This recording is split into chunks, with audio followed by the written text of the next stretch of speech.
To my brother James, you always said the wild was a mirror. You were right. It showed me who I was when there was nowhere to hide. If one day you feel small or broken, remember this. Something inside you will always rise, even when the world turns to teeth and darkness. I didn't know that until I saw it in myself, until I bled it into the ground. I left home that week to find peace. I came back with scars and silence. But I also came back with something I never had before, a new kind of strength, one that only comes when you survive the impossible. The morning had a strange stillness to it, like the woods were holding their breath. I woke up in my tent before dawn, near a remote clearing off a state forest in South Carolina, far from the marked trails. I remember the air felt heavy, wet with the residue of last night's storm. The sky was a deep grey, and the only sound was the slow drip of rain from the pine branches.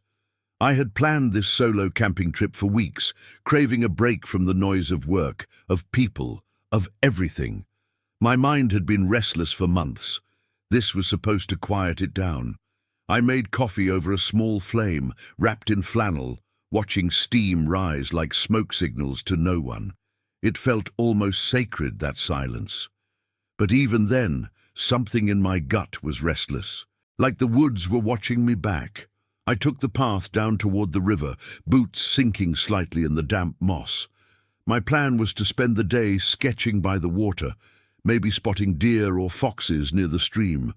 I brought my journal, a compass, and a small knife clipped to my belt. The deeper I walked, the more unnatural the forest began to feel.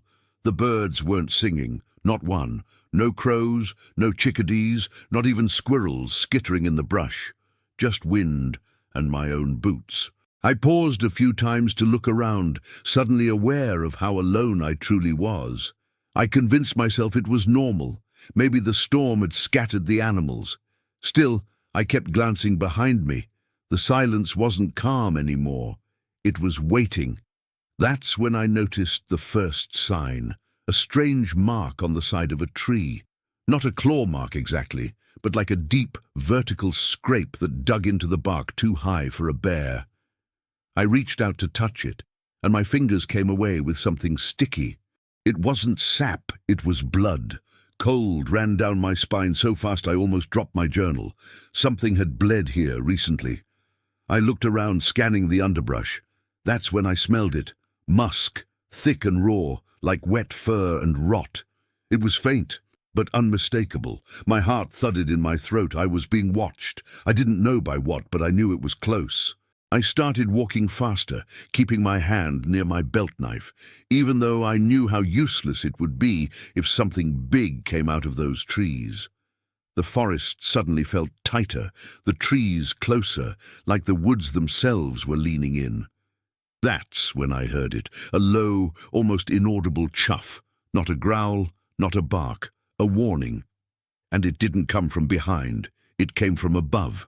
I looked up just in time to see something shift on the branch of a thick oak, something large, striped, and horrifyingly quiet. My brain rejected it at first. A tiger. In South Carolina. That couldn't be. But it was. And it was already in the air, falling toward me. I didn't even have time to scream. It landed with a sickening thud, just feet from me, massive shoulders rippling under striped fur. Its eyes locked onto mine. Amber eyes, not wild, ancient. It didn't roar, it didn't charge. It stalked toward me with terrifying control, paws silent over leaves, tail flicking slowly. I backed away, every step harder than the last, breath sharp in my lungs. My knife was in my hand now, but I knew it meant nothing. This wasn't a fight. This was a sentence. The tiger crouched, and then it leapt. Its weight hit me like a truck, slamming me into the mud, my ribs cracking under its paws. I remember the sound more than the pain.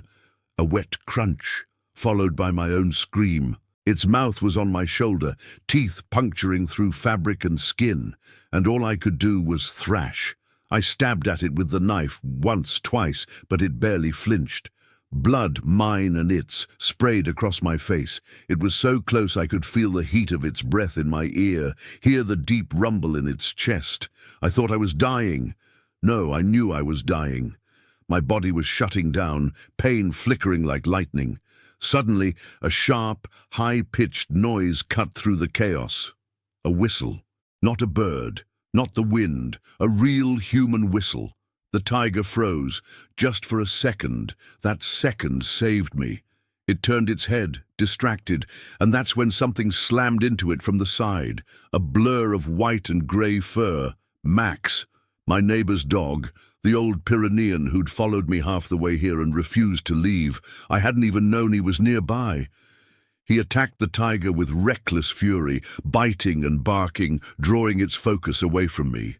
I scrambled backward, blood pouring from my side.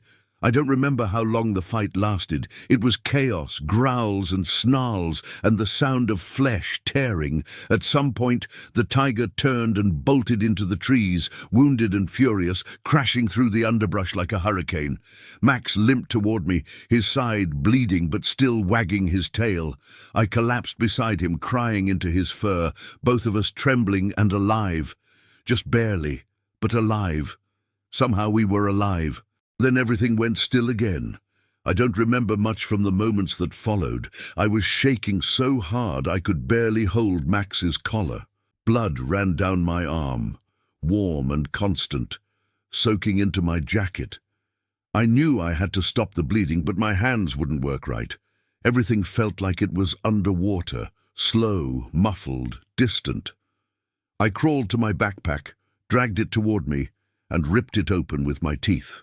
I found a towel, wrapped it around my shoulder and cinched it down with a belt. Max laid beside me, panting, his eyes still locked on the woods. We both knew it wasn't over. The tiger was out there, wounded, and wounded predators don't run far. My radio was dead. No signal. The storm must have knocked out reception. That meant one option. We'd have to walk. I tied a length of paracord around Max's neck, just to guide him, and leaned on a broken branch like a crutch. The pain in my ribs flared with every breath, and my shoulder burned like fire, but I forced myself up. The forest that had felt holy that morning now felt like a graveyard. Every branch looked like claws, every shadow moved. I didn't speak. Neither did Max. We just walked. I focused on the rhythm of his paws beside me. Limp, step. We were both broken, but we moved. We walked for what felt like hours, maybe more. I don't remember falling, but I must have, because the next thing I knew, I was waking up on a dirt road, headlights in the distance, someone shouting. My name. I was being lifted. Voices surrounded me. Max was barking. People were grabbing at my clothes. Then the pain hit again, blinding. I passed out. When I woke up, everything was white. Walls, sheets, ceiling. A nurse was standing over me, smiling softly, her hand on my arm. "You're safe," she said. But I didn't believe her. Not yet. The hospital stay blurred into a fog of morphine, surgeries, and slow, excruciating movements. I had 4 broken ribs, a shattered collarbone, deep lacerations on my back and arm. I couldn't lift my left hand for weeks. Every time I looked at the scars, I felt that tiger's breath on my neck again. They gave me a mirror once. I smashed it. I didn't want to see what it had made me. Max recovered faster. He'd lost a chunk of flesh from his flank, but the vet said he was a miracle.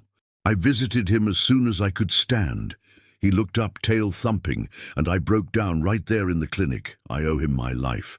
And he never once asked for anything in return. But the physical wounds were nothing compared to what came after. I couldn't sleep. Every time I closed my eyes, I heard the chuff again, that low, deliberate warning before it struck. I kept thinking it would come back, that it was back. I started hearing noises in the house, pacing at night.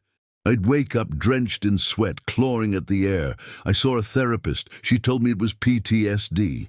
I told her it was a ghost in my blood. She didn't correct me. I stopped walking in the woods. I stopped driving past trees.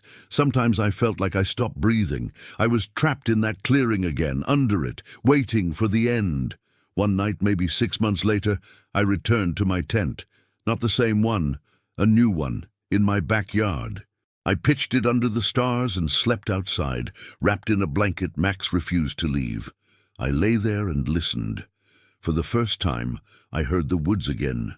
Birds, frogs, wind through the trees. And I cried, because I missed it, because I'd loved the forest before it tried to kill me, and because part of me still did. That confused me more than anything, but it was real. I realized then the tiger hadn't stolen my love for nature. It had made it deeper, wilder, sadder, but still mine. I asked the park rangers later, and no one could explain the tiger. They thought it must have escaped from a private breeder. There were rumors. Someone keeping exotic animals illegally near the South Carolina border. But no proof, no tracks, no body. Just my story. I kept asking, why didn't it kill me? I stabbed it, bled on it, looked it in the eyes. Why didn't it finish me? My therapist said, maybe it saw something in me, a surrender. I think it's more than that. I think it chose to let me go. That idea haunts me more than the attack. I started sketching again, mostly from memory. Trees, paw prints, the outline of those amber eyes. In one drawing, I made the tiger smaller, not because it was, but because I wanted to. In another, I gave it wings. My therapist framed that one. You made it into something else, she said. I didn't understand then. I do now. Pain transforms, and sometimes the thing that breaks you becomes the thing that saves you, just like Max, just like that forest, just like me. A year after the attack, I returned to the clearing. Not alone, Max came with me, his limp now permanent but proud. We stood in the same spot where it all happened. The tree still had the scar, but it had started to close. I touched it. My own shoulder ached. I whispered something I hadn't said aloud until then. Thank you. Not because I forgave the tiger, not because I understood it, but because I survived. And that was enough. That was everything. That day, the forest didn't just tear open my body, it opened something else, something deeper. I don't know if the tiger is still out there, but I know this. I'm not afraid of it anymore, not because it can't hurt me, but because I met the worst, and I came back, changed, still breathing, still walking, and somehow still in love with the wild. I started volunteering at a wildlife rehabilitation center a few months after my last visit to the clearing. I wasn't sure why. Not at first. The sounds, the smells, they brought back everything. But something told me to stay. Maybe it was the way the injured animals looked at me. Maybe it was how some of them, like me, trembled at every sudden noise. We were the same in a way. Survivors, waiting to trust the world again. I worked in silence, cleaning cages, preparing food, learning their rhythms. The predators were the hardest. A cougar once growled at me through the bars and I almost ran. But I didn't. I stood still. And for the first time, I didn't shake. There was one tiger there, not the one who attacked me, of course, but close enough to stop my heart the first time I saw it. His name was Jaru. He'd been rescued from a roadside zoo, malnourished and half-blind. They said he'd never live in the wild again. I stood outside his enclosure for days before I had the courage to step closer. He didn't move when I came near, just lay there, breathing slowly, watching me with that ancient quiet. His eyes weren't amber, they were cloudy blue, but still, something in them held me still. I don't know how long I stood there. I only know what I felt, not fear, not hate, just sorrow. I began feeding him once the staff trusted me enough. I'd slide the raw meat through the slot and sit nearby afterward, notebook in hand, drawing him while he ate. Jaru never growled, never paced. He moved like something that remembered too much. I started talking to him, not expecting anything back. I told him about the forest, about Max, about the scars under my shirt. I told him I hated tigers and loved them at the same time, that I couldn't understand why I was still alive, or why I kept dreaming of trees filled with eyes. He'd listen, or maybe he didn't.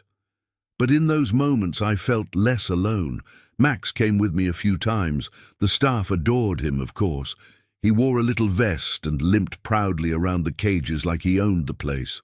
The first time he saw Jarroo, something strange happened. He froze, stiff-legged, and stared through the bars for a full minute. Jarroo stared back. Neither moved. It was like time folded in on itself, predator and protector, remembering something too deep for words. Then Max sat down, exhaled, and turned away. Jarroo blinked once. I don't think I'll ever understand what passed between them, but I think they forgave each other for something only they knew. People started asking me to share my story. At first I said no. It felt too raw, too personal, like peeling off a scab before it was ready. But slowly I started writing again, not just sketching, full pages, then chapters. I didn't call it a memoir, just memories. I included everything. The scent of pine needles, the weight of the tiger's body, the moment Max stood between me and death. I didn't try to make myself a hero. I wrote it like it was, messy, terrifying, and full of unanswered questions. When I finally read it out loud at a community event, my hands trembled the whole time, but I finished, and people listened. One boy came up to me afterward, maybe 12, maybe younger. He said he used to be afraid of the woods, but now he wanted to go camping with his dad. I told him that was brave.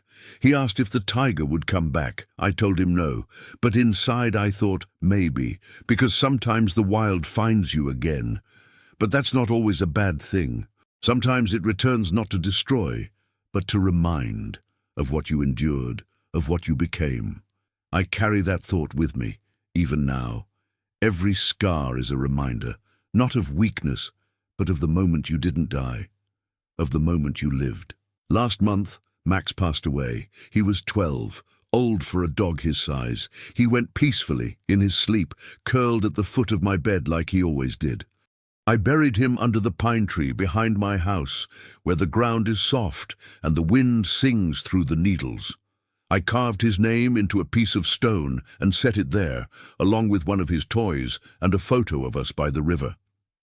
I sat beside his grave for hours that day, whispering everything I couldn't say while he was alive. I told him I was scared again, that I didn't know how to face the woods without him, but I promised I would try. A week later, I went back to the forest. Alone this time. I walked the same path as before, the same moss, the same roots, the same silence. I carried nothing but water, a lighter, and Max's old bandana in my pocket. I reached the clearing just as the sun was setting, gold pouring through the trees like fire. The scar on the tree was still there, fainter but real. I sat down in front of it, breathing slowly. For the first time, I felt calm. I closed my eyes and listened. Birds, wind, distant water, no chuffing, no fear, just the wild, as it had always been.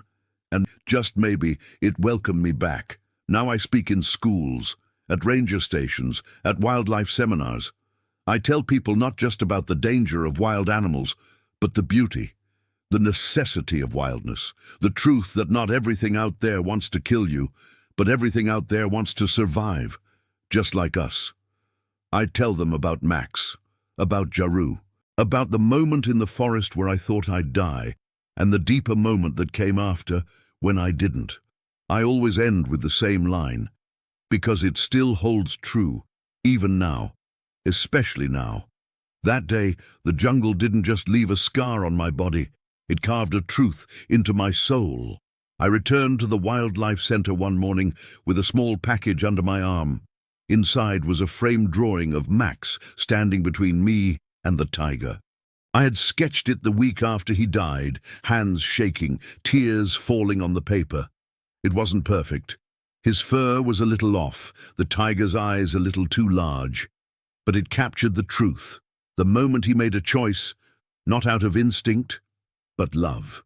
The staff placed it near the entrance next to a plaque with his name. Visitors ask about it sometimes. I tell them simply, that dog saved my life. And usually, that's enough. Jarroo is older now. He moves slower, eats less, watches more. Sometimes I sit with him for hours and sketch while he sleeps. His breathing is rhythmic, almost meditative. In the beginning, I was afraid of what he reminded me of. Now, I see him differently. He's not the tiger that attacked me, but he carries the same mystery, the same unknowable silence, and sometimes I wonder if the tiger in the forest could have ended me that day, but didn't, because of something just as mysterious. Not mercy, not pity, something ancient, like recognition. A moment where predator and prey saw each other, and for a flicker of time, were equals. I still wake up at night sometimes, soaked in sweat, heart pounding. The dreams don't come as often, but when they do, they're vivid. I'm always back there. The weight, the breath, the silence before the strike. But in the dream now, I'm not afraid. I stand my ground, and the tiger turns and disappears into the woods. That's how I know I've changed. I no longer run from the memory. I walk through it. I look it in the eye, and I let it pass. The fear doesn't control me anymore. It visits, it lingers, but it doesn't own me. My brother James finally came to visit last fall. We hiked together, something we hadn't done since we were kids. I took him to the exact place, the clearing. He didn't say much at first, just stood there, hands on hips, eyes scanning the trees. Then he said, "You brought me to where you almost died?" I said, "No. I brought you to where I came back." He didn't laugh. He just nodded, then put a hand on my shoulder. The scarred one. We sat by the river for hours after that, skipping stones, talking about everything and nothing. For the first time in years, I felt close to him again. I've started mentoring younger volunteers at the center now. Kids who want to work with wildlife, who think it's all about cuddling foxes and posting on Instagram. I teach them how to read animal signals, how to stay safe, how to respect boundaries. But more than anything, I teach them reverence, that every creature, no matter how dangerous or damaged, deserves space, patience, and understanding. I never tell them the full story unless they ask. When they do, I tell it straight. No embellishment, no heroism, just truth. And I always end with the same thing. The wild doesn't owe us anything, but if you listen, it'll teach you everything. I think the reason I survived wasn't because I was strong or brave or even lucky. It was because something in me refused to let go, a thread, invisible, fragile, but unbreakable. And maybe that thread was Max, or maybe it was the forest itself, holding me, testing me, transforming me. That idea used to scare me. Now it comforts me, because it means I wasn't just a victim. I was part of something bigger, something ancient and wild and true. The kind of truth that doesn't need words, just silence and scars. Sometimes I still visit the clearing, alone, no camera, no phone. Just me, my notebook, and the sound of the wind. I sit on the same rock, sketch the same trees, feel the same breath of the earth beneath my feet. I don't go to remember the pain. I go to honor it, to acknowledge the price of surviving, and to thank the wild for what it gave me. Not safety, but clarity, not peace, but purpose. I came looking for silence that first day. I found a roar, and somehow that roar became my compass. I've met others since then, people with their own stories, their own scars. A woman who survived a bear attack in Alaska, a boy who lost his father to a crocodile in Florida. We talk sometimes, share coffee, stories, tears. None of us pretend to be over it. That's the lie the world tells you, that time heals. It doesn't. It teaches. And what we learn isn't how to forget. It's how to carry the memory with grace, how to live with the pain, not around it. That's the real survival. Now, when people ask what changed me, I don't say the tiger. I say everything after, because surviving is just the beginning. What you do with that survival, how you rebuild, how you honor it, that's the story that matters. I carry it every day, In my bones, in my drawings, in the wind through the pines, I carry it and I share it. Not because I want to relive it, but because someone out there right now is running through their own forest. And just maybe they need to hear that it's possible to come out the other side. That day, I entered the woods looking for peace. I found a predator. I found blood. I found silence sharp enough to cut. But I also found something I never expected. A reason to keep going. A reason to speak. A reason to live. And it wasn't courage. It was love for a dog, for the wild, for the truth of what we survive. That day, the jungle didn't just leave a scar on my body. It carved a truth into my soul, and I carry it forward. Every step, every breath, every word. I keep that final drawing framed above my writing desk, the one I finished exactly 1 year after the attack. It shows the clearing in full, the tall pines, the twisted roots, the smear of red in the dirt, and in the center, 2 figures, me on the ground, arm raised, and Max standing between me and the shadow of the tiger. But the tiger in the drawing isn't snarling. It's pausing, watching, deciding. I didn't make it monstrous. I made it real, powerful, wild, and in some way familiar. That drawing isn't about death, it's about the moment before, the breath where everything can still change. Sometimes I speak with people who've never stepped into the wild, who only know it through news headlines and documentaries. They always ask the same thing. Weren't you angry? I tell them the truth. Yes. For a long time I was. Angry at the tiger, at whoever let it roam free, at myself for going into those woods alone. But anger is easy. It's the first fire. What's harder is sitting with it long enough to let it cool into understanding, to realize that the tiger didn't choose to be there. It just was. Just like lightning, or gravity, or time. And none of those things can be hated for being what they are. I used to believe that survival meant escaping, that to heal I had to move on, forget, erase the story. But the truth is, the story never leaves you. It becomes part of how you see the world, how you breathe, how you hold yourself in silence. There's a before and an after, and the bridge between the two is not forgetting, it's integration. I didn't lose a part of myself in that clearing. I met a part I never knew was there, the part that stands back up, bleeding, shaking, and moves anyway. That's the part I live from now. There are days I still feel the weight of it. Certain smells, wet leaves, burning pine, take me straight back. A rustle in the underbrush can freeze me in place, but I've stopped fighting those moments. Now, when they come, I breathe with them. I remember that I survived, that I made it through, that I walked out of that forest, even if I wasn't the same. And every time I remember that, I get a little stronger, not harder, not colder, just truer, more complete. Jaru passed away this spring. Quietly, no sound.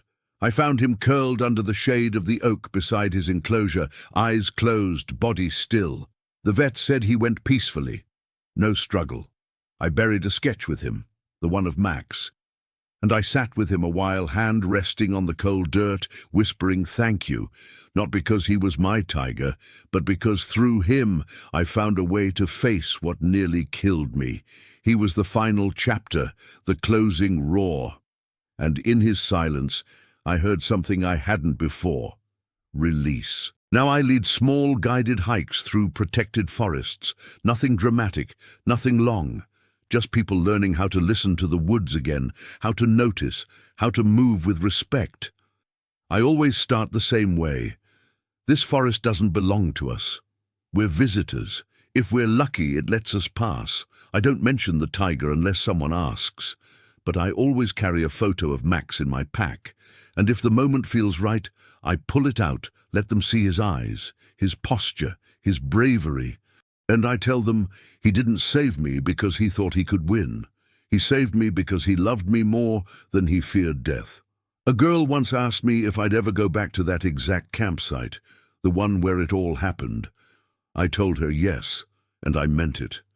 Because that place, that cursed sacred piece of ground, is part of me now.